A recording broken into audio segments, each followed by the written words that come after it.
नमस्कार दोस्तों, real study में आपका स्वागत है। और जो हमने साइंस की टेस्ट सीरीज़ शुरू की थी उसका आज हम टॉपिक लेके आए हैं। वो टॉपिक मिक्स हैं क्योंकि तीनों एक साथ पूछे जाते हैं। और टॉपिक है हमारे आज के जो हैं वो कार्य, ऊर्जा और शक्ति। इन तीनों से संबंधित हम क्वेश्चन करेंगे। आज इसका पहला भाग है, तो लास्ट तक क्वेश्चन देखिएगा। बिना किसी देरी करते हम अपनी क्विज स्टार्ट करते हैं। पहला क्वेश्चन आपके सामने है।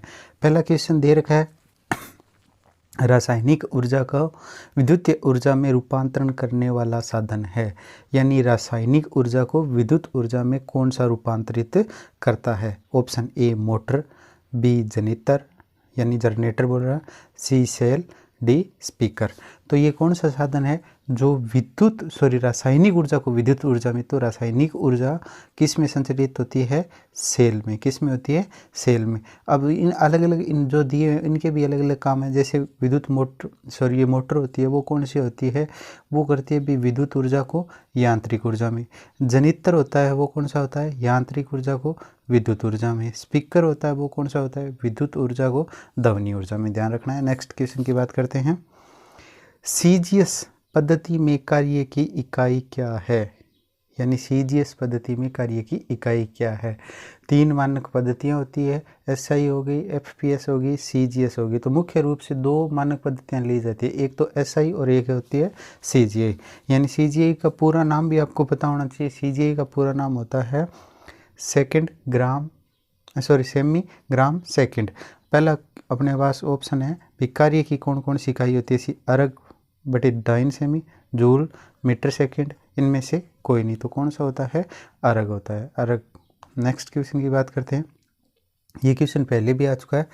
टेलीफोन लाइन में कौन सी ऊर्जा प्रवाहित होती है? गतिज ऊर्जा, विद्युत ऊर्जा, ध्वनि ऊर्जा, रासायनिक ऊर्जा। तो कौन सी होती है भी ध्यान रखना है? विद्युत ऊर्जा। ध्यान रखना है। और दैनिक जीवन में अगर कोई वस्तु एक स्थान से दूसरे स्थान पर भौतिक रूप से हमें जो दिखती है और वो जाती है वो क्या कहलाती है? गतिज ऊर्जा। और जो एक जगह संचरित ऊर्जा होती है वो कौन सी होती है? रासायनिक ऊर्जा। और जो हमें अनुभव यानी सुनाई देती है, यानी कानों में संवेदना प्रकट करती है, वो कौन सी होती है? ध्वनि ऊर्जा। नेक्स्ट क्वेश्चन की बात करते हैं। आइंस्टीन का द्रव्यमान ऊर्जा समीकरण बहुत ही मोस्ट इंपॉर्टेंट है सभी के लिए, सभी एग्जाम के लिए। ध्यान रखना है। E बरोबर, ये ध्यान रखना है, ये ऐसा लिखा है भी E बरोबर है, पहला ऑप्शन है mc² है, न कि आगे है, ये बाई मिस्टेक टाइप हो गया। दूसरा है E बरोबर mc, तीसरा है m2/c, चौथा है इनमें से कोई नहीं। आइंस्टीन का ऊर्जा जो नियतांक होता है उसकी यानी ऊर्जा को जो मुख्य सूत्र है वो कौन सा होता है? तो वो कौन सा होता है? E बरोबर होता है mc², यानी ऑप्शन ए। अगर वीडियो अच्छी लग रही है तो प्लीज़ चैनल को सब्सक्राइब करना नहीं भूलिए, ज़्यादा से ज़्यादा शेयर करें। नेक्स्ट क्वेश्चन है अपना, पौधा प्रकाश ऊर्जा को बदलता है, यानी पौधा है वो प्रकाश ऊर्जा को बदलता है यांत्रिक ऊर्जा में, गतिज ऊर्जा में, रासायनिक ऊर्जा में, काइनेटिक यानी इसको गतिज भी बोलते हैं, ध्यान रखना है। तो पौधा किस में बदलता है? इसको रासायनिक ऊर्जा में। किस ऊर्जा को? प्रकाश ऊर्जा को। किसके द्वारा? प्रकाश संश्लेषण क्रिया द्वारा। नेक्स्ट क्वेश्चन है अपना, एक मशीन 25 जूल कार्य 10 सेकंड में करती है तो उसकी शक्ति क्या होगी? यानी उसकी शक्ति कितनी होगी? 1250 वोट, 100 वोट, 12.5 वोट, यानी और ऑप्शन लास्ट डी है अपना 10 वोट। तो उसकी शक्ति कितनी होगी बताइए, जल्दी कीजिए। तो कौन सा होता है? शक्ति क्या होती है? कार्य बटा समय, यानी 125/10 हो गया, 10 का भाग दिया कितना आ गया हम? 12.5। ऑप्शन कौन सा हो गया? सी। नेक्स्ट क्वेश्चन की बात करते हैं। निम्न में से वाट किसका मात्रक है, यानी वोट किसके लिए लेते हैं? कार्य, ऊर्जा, शक्ति, उपरोक्त सभी। तो किसके लिए लेते हैं? वोट होता है वो शक्ति का होता है। ये मत कह लेना भी हाँ वोट का तो हम विद्युत ऊर्जा में नाम आता है, तो ये होता किसका है? वोट किसका होता है? ध्यान रखना है, शक्ति का। किसी वस्तु का संवेग दुगना कर दिया जाए तो उसकी गतिज ऊर्जा कितनी गुना हो जाएगी? ये क्वेश्चन मैं 10 बार समझा चुका हूँ, अब मैं नहीं समझाऊंगा भाई कितनी हो जाएगी। ध्यान रखना है। संवेग क्या होता है ये भी आपको पता होना चाहिए। 4 गुणी, 2 गुणी, आदि, पहले के बरोबर। अच्छे से देख लेना है भी। कौन सी हो जाएगी, 4 गुणी 17 में ये इस सूत्र से करना है, P/2 mv स्क्वायर। संवेग क्या होता है, P बराबर mv होता है, ये आपको भी पता होना चाहिए। नेक्स्ट क्वेश्चन है अपना, बहुत ही अच्छा क्वेश्चन है, एलडीसी में आया हुआ है। प्रत्यावर्ती धारा एसी को दिष्ट धारा डीसी में बदलने का उपकरण है रेक्टिफायर, कैथोड, कंडेंसर, इन्वर्टर। यानी एसी जो हमारे घरों में आती है उनको डीसी में कौन बदलता है, आपको पता ही है। ये किसके द्वारा चेंज होती है, इन्वर्टर के द्वारा, और इन्वर्टर के द्वारा चेंज होकर ये किस में संचरित होती है, रासायनिक ऊर्जा में संरक्षित होती है। नेक्स्ट क्वेश्चन की बात करते हैं, चाबी भरी घड़ी में कौन सी ऊर्जा है, ये भी रीट में पूछा गया क्वेश्चन है। गतिज ऊर्जा, पवन ऊर्जा, सौर ऊर्जा, स्थितिज ऊर्जा। अगर कोई वस्तु में पहले से शक्ति मौजूद है, पहले से शक्ति मौजूद है तो वो कौन सी होती है, स्थितिज ऊर्जा, ध्यान रखना। नेक्स्ट क्वेश्चन की बात करते हैं, घरों में उल्टा आ गया क्वेश्चन, घरों में डीसी को एसी में बदलने वाला साधन है रेक्टिफायर, कैथोड, कंडेंसर, इन्वर्टर। तो किस में बदलता है, अभी कौन बदलता है, ध्यान रखना है। एसी और डीसी ये गलत नहीं है, एसी को कौन बदलता है और डीसी को एसी में कौन बदलता है। यहाँ पूछ रहा है डीसी को एसी में कौन बदलता है, तो कौन बदलता है, रेक्टिफायर। और रेक्टिफायर के अंदर ये ध्यान रखना है कैथोड लगे हुए होते हैं, सॉरी पीएन संधि डायोड लगे होते हैं, उनके द्वारा ये चेंज होता है। नेक्स्ट क्वेश्चन बात करते हैं, जब विस्थापन बल की दिशा के लंबवत हो तो किया गया कार्य कितना होगा।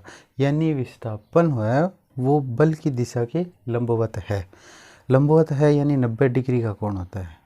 एफ बराबर क्या होता है आपको, WS होता है। यहाँ पे बोल रहा है वो क्या है, 90 डिग्री का कोण बना रहा है। अगर 90 डिग्री का लंबवत होगा तो वहाँ पे क्या होगा, न्यूनतम अधिकतम शून्य, तो वहाँ पे कौन सा होगा, शून्य होगा।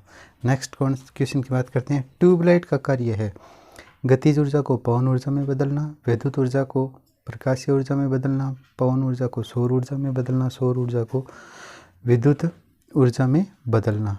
तो ये क्या काम करती है, विद्युत ऊर्जा को प्रकाशीय ऊर्जा में बदलती है। वीडियो कैसी लग रही है भी, अभी भी बोल रहे हैं, जल्दी से जल्दी share and like and subscribe जरूर करें। निम्न में से रासायनिक ऊर्जा का भंडार है, यानी रासायनिक ऊर्जा किस में संचरित होती है, जनरेटर, मोटर, बैटरी, सौर ऊर्जा। तो किस में होती है, बैटरी में कौन सी होती है, रासायनिक ऊर्जा। और यहाँ पे ही काम आता है डीसी और एसी, ध्यान रखना है यहाँ पे कौन सा, ये दो होते हैं, एसी और डीसी दोनों चेंज होती है अभी बैटरी में। नेक्स्ट क्वेश्चन है अपना, यांत्रिक ऊर्जा को विद्युत ऊर्जा में कौन बदलता है, ट्यूबलाइट, विद्युत मोटर, सोलर, डायनमो। अब ये ध्यान रखना है भी, यांत्रिक ऊर्जा को विद्युत ऊर्जा में, न कि विद्युत ऊर्जा को यांत्रिक ऊर्जा में। तो कौन बदलता है, डायनमो, यानी जिसको देसी भाषा में यानी सॉरी इंग्लिश में जनरेटर बोलते हैं। नेक्स्ट क्वेश्चन है अपना, यदि किसी वस्तु पर बल F 0 डिग्री कोण पे आरोपित होता है तथा वस्तु का विस्थापन d है तो किया गया कार्य है FD कोस थीटा, दूसरा ऑप्शन है FD, तीसरा ऑप्शन है FD साइन थीटा, चौथा ऑप्शन है FD टेन थीटा। अच्छे से समझना है और इम्पोर्टेंट क्वेश्चन ऐसे ही होते हैं, ध्यान रखना है। तो ये क्या कह रहा है भी, ये कार्य होता है वो क्या होता है, FD कोस थीटा। कौन सा होता है, कोस थीटा। अब यहाँ पे क्या है, 0 डिग्री कोण का मान, जो कोस का मान कितना दे रखा है, 0 डिग्री। तो कोस 0 का मान होता है भी 1, कितना होता है 1, यानी F इंटू डी इंटू 1, यानी कौन सा आ जाएगा ऑप्शन अपने पास, बी ऑप्शन। नेक्स्ट क्वेश्चन की बात करते हैं, 2 किलोग्राम की वस्तु को 5 मीटर ऊर्ध्वाधर ऊंचाई तक ले जाने में संपन्न कार्य है। 2 मीटर की वस्तु है, ध्यान रखना है, सॉरी 2 किलोग्राम की वस्तु है, उसका ध्यान रखना है। 5 मीटर तक 100 जूल, 50 जूल, 10 जूल, 150 जूल। तो ये कौन सा होता है, हमेशा ही अगर कोई लेके जाते हैं तो इसमें क्या होता है, द्रव्यमान इंटू दूरी इंटू गुरुत्वाकर्षण बल, ध्यान रखना है। तो गुरुत्वाकर्षण बल का मान यहाँ 10 लेते हैं, तो 10 कितना हो गया, 2 इंटू 5 इंटू 10 यानी 5 दूनी 10 इंटू 100, कितना हो गया 100 जूल। नेक्स्ट क्वेश्चन की बात करते हैं, निम्न में से किस में किया गया कार्य शून्य होगा, कुल्ली द्वारा सामान लिए खड़े रहे, दीवार को धक्का लगाने पर वस्तु के वर्तीय पथ पर चली रही हो। तो यह सभी यानी ऐसे सभी कार्य जहाँ पे विस्थापन शून्य हो, यानी विस्थापन शून्य हो, वहाँ पे किया गया कार्य कितना होता है? शून्य। नेक्स्ट क्वेश्चन है, एक अश्व शक्ति यानी हॉर्स पावर के बराबर होता है 746 किलोवाट, 780 वोट, 746 वोट, 746 मेगावाट। तो किसके बराबर होता है? 746 वोट के बराबर। ध्यान रखना है हमें, सबसे इम्पोर्टेंट यही है, मात्र किलोवाट ऊपर कहीं ऑप्शन ए कर दो आप। नेक्स्ट क्वेश्चन है अपना, यदि 5 किलोग्राम द्रव्यमान की वस्तु 2 मीटर सेकंड की चाल के वेग से चल रही है तो उत्पन्न गतिज ऊर्जा का मान है 10 जूल, 50 जूल, 200 जूल, 150 जूल। तो कितनी वस्तु है? ध्यान रखना है, वस्तु का द्रव्यमान कितना है? 5, और उसकी जो स्पीड है वो कितनी है? 2 मीटर सेकंड। तो ये क्वेश्चन हम पहले कर चुके हैं। तो कितना होगी उसकी? 10 जूल। कितनी हो जाएगी? 10 जूल। मिलते हैं नेक्स्ट वीडियो में। Thank you for watching.